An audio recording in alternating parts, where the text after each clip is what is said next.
Hey guys, what is up? It's Matt again, and today I'm going to talk about the movie The Highwaymen. Came out on Netflix, and the movie was directed by John Lee Hancock while it stars Kevin Costner and Woody Harrelson. So already it's gonna be a good movie. It's about these two Texas Rangers who come out of retirement to take down Bonnie and Clyde, which are two huge criminals. And Bonnie and Clyde are very popular criminals among a lot of different people, and their fame is propelled by the media, as the movie shows really well. And the movie also shows that Bonnie and Clyde are able to relate to regular people, and that's why regular people like them so much. So Kevin Costner and Woody Harrelson, they team up, come out of retirement to take down Bonnie and Clyde, because Bonnie and Clyde seem invincible up to this point. So we have these two Rangers, and we see right away that their age is going to play a big factor into the rest of the film. And that becomes an internal conflict weighing on Woody Harrelson and Kevin Costner's characters. They have to get out of the mindset that they're too old or whatever. At one point, Kevin Costner, he's running after this kid who is relaying information for Bonnie and Clyde, and he's unable to keep up. So right there we see one of these Rangers are just getting old, you know, but they're not gonna stop, which is compelling. So yeah, Kevin Costner's character is struggling with his age a little bit.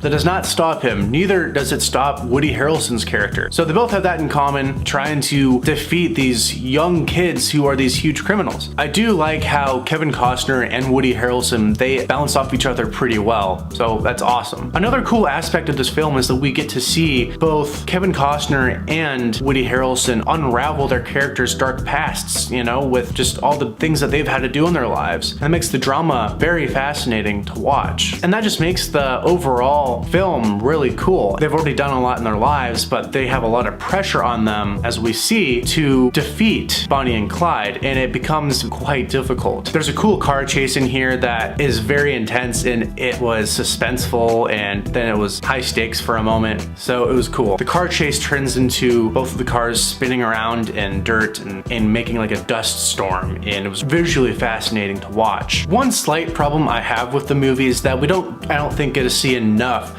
of Bonnie and Clyde, but the scenes that they are in are fairly impressive, and especially when they kill people, it's very visually violent, and it shows that these guys need to get taken down. So the filmmakers do a good job with setting up the stakes in the film. It's cool at the beginning of the film that we see Frank, who is reluctant to return to the police force, or, you know, being a ranger, and then we see Frank transform into a very angry and somewhat aggressive person, and Woody Harrelson, he helps kind of calm him down in the movie. Seeing this transformation of one of the Rangers is quite interesting, because there's a point at this gas station where Frank, he isn't getting taken seriously, and that's what set him over the edge, and he loses it for a minute. He gets really aggressive and beats up a guy. He gets the information he needs, but up until that point, I don't think we've seen the full dark side of the character, but it shows at the same time that Frank cares about his work and that he knows how to get the job done. The conclusion of the film is rewarding, as it is brutal and violent and somewhat sad. The tension and the suspense leading up to the climax is great, and then when the scene happens, it is brutal and crazy and violent, and I felt like I had a sense of accomplishment alongside both of the Rangers, both of our main characters. But at the same time, it felt a little bittersweet or a little sad, because it's Bonnie and Clyde, they're two young people, and we see what they turn out to be at the end, and it's brutal and sad. And of course, the media has turned these two young people into almost like superstars. And at the end, we see a huge crowd of people who just glamorize Bonnie and Clyde freaking out. It is weird to see on screen how these people react, but it's also fascinating that both of the Rangers, they avoid the media because they don't really want the attention. They went in there to do a good job, but they didn't go into it for the praise, which I found fascinating. So I'm gonna go ahead and give this movie a 4 out of 5, because although slow at times, the movie does a good job depicting the characters in the movie and giving us some backstory. The movie sets up interesting tension and also has some fascinating interactions between characters that make the plot that much more enjoyable. And the ending is well done, and I like to see that there is a lot of personality in the characters. So did you like this movie? Did you not like this movie? Please let me know and let's talk about it. All right, thank you guys for watching. Please make sure to like, comment, and subscribe, and I'll see you guys next time. Bye.